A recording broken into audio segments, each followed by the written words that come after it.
Down here today with Johnny from Nightlight. Johnny, how you going? Fantastic, Jeremy. Thank you very much. Tell us a little bit about Nightlight, who you guys are, what you do, and Yep. the great work you're doing out there in the community. Yeah, so Nightlight's been around since 2004, so almost 20 years.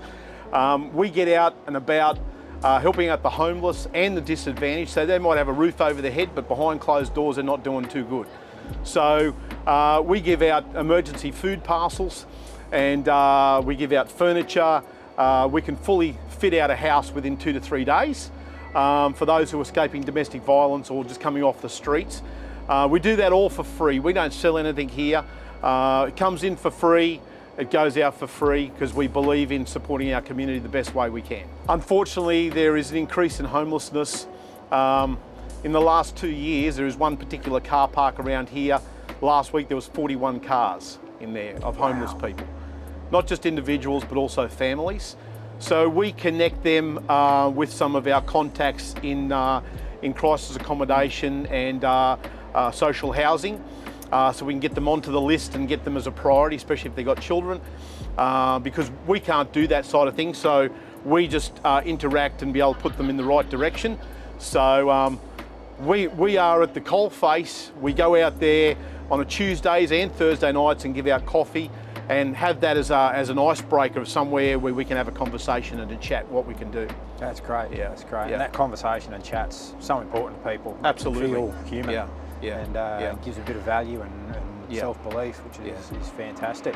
We're down here. We've got a donation to try and help you guys out. Yeah, thank you. Can you tell us a little bit about what that means to the volunteers, to the recipients, the people that you Yep. help? What's it mean for Nightlight, and what's it mean for the community? Because we are all volunteer based, we appreciate what the volunteers do because we can only do what our volunteers allow us to do.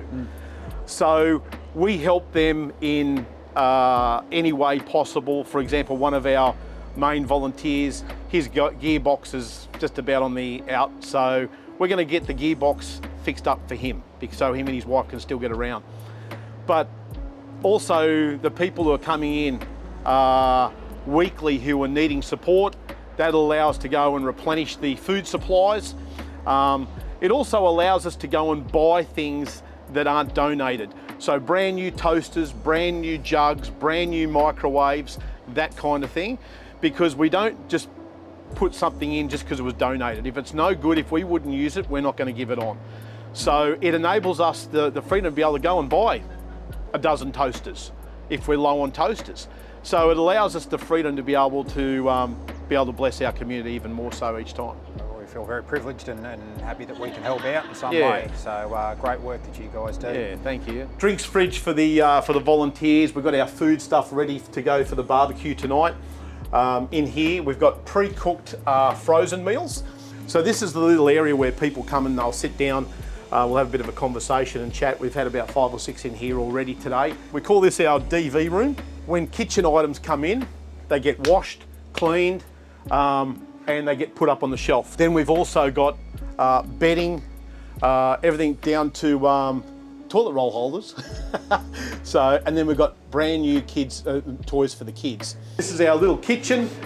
So guys who are homeless in their car, they can come and make themselves a coffee, have a bicky. As I said, one of the guys is having lunch with us as well. And this is also where the volunteers come in and just make themselves at home. I'm very rarely in here. I'm normally out there. But 20 years ago, we started this in the back of our Ford Laser. It had 515,000 kilometres on the clock. Yeah. And we put 2 red and white Eskies in the boot. One full of donuts, one full of cans of Coke. Went out looking for people who were sleeping rough. Yep. The very first man I ever met, his name was William Giles. He's still friends with me on Facebook. He was sleeping under a hedge, and I could see this silhouette of a man laying down under a hedge because the street's light behind was showing the silhouette of him sleeping there. And I went over and said, "Hey mate, would you like a can of Coke and a donut?" And we're now friends now. He lives down in New South Wales and his life is doing really, really well. But we always keep that there. I keep that there because you should never forget where you come from and how you started. Because unfortunately, a lot of people, they get this big head thing, oh, look what I've done. No. As a team, together, everybody achieves more. Super important. There's no way I could do any of this on my own. But as a team, And as a community, that's where we can make a big difference. So yeah, super important. I always like to show that. So I like that you've got that original esky up there. Absolutely. Yeah. It just reminds, things like that can be good. You know, they can serve to remind you the reason why you got started in absolutely. these sorts of yeah, things. and how you got started. You know. Yeah. So so that's always good. So when all the items that are donated comes in, they get sorted. Make sure there's no rubbish in there. We get some weird, crazy stuff. And then it comes in, and then we put them into women's small packs. Soaps, conditioners, shampoo, deodorants, women's clothes, men's clothes, in sizes, cleaned, in great condition, children's clothes. And then in here, we call this God's Cave. But in here, this is where the lounge has just been put there to store just for the time being. But this is where us men, we get down here and we have a bit of a chat and a bit of a conversation around a pool table.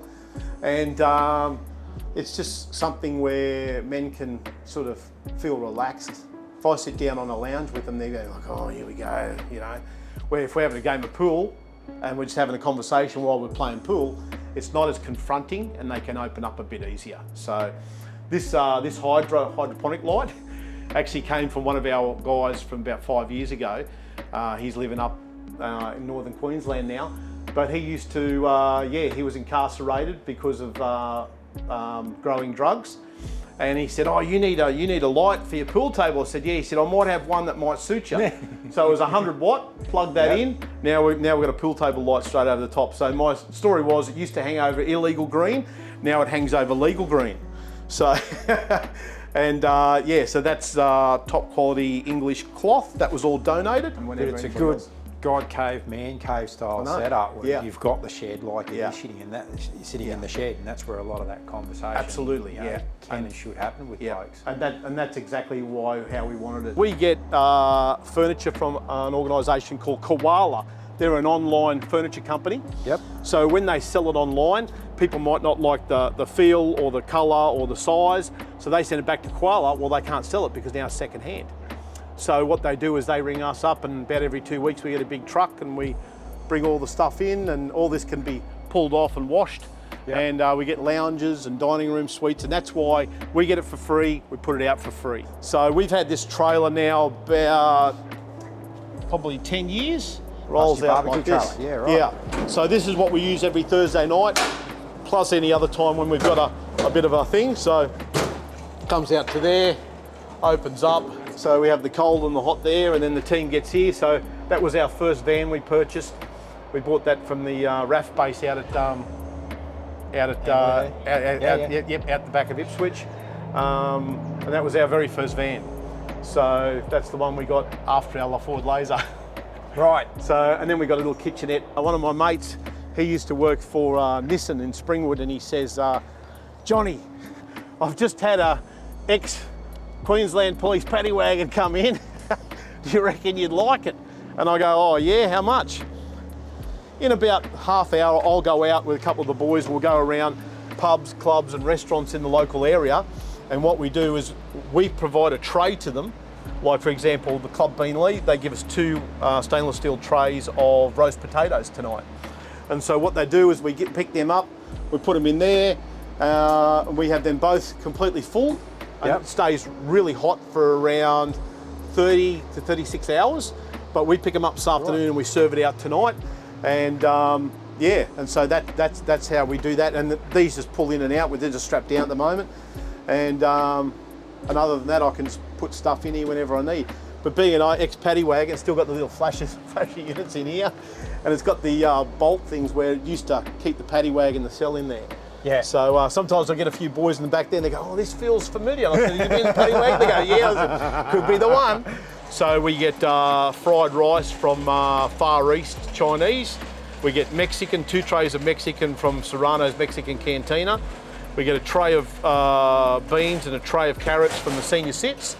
We get 2 trays of roast potatoes from Club Beanley, and then we get fresh meat straight from Tees Brothers that gets cooked up. And the Eagleby, and they've got a kitchen in there, and they do up like big pasta dishes, and then we've got the Indian place, and that's just what happens.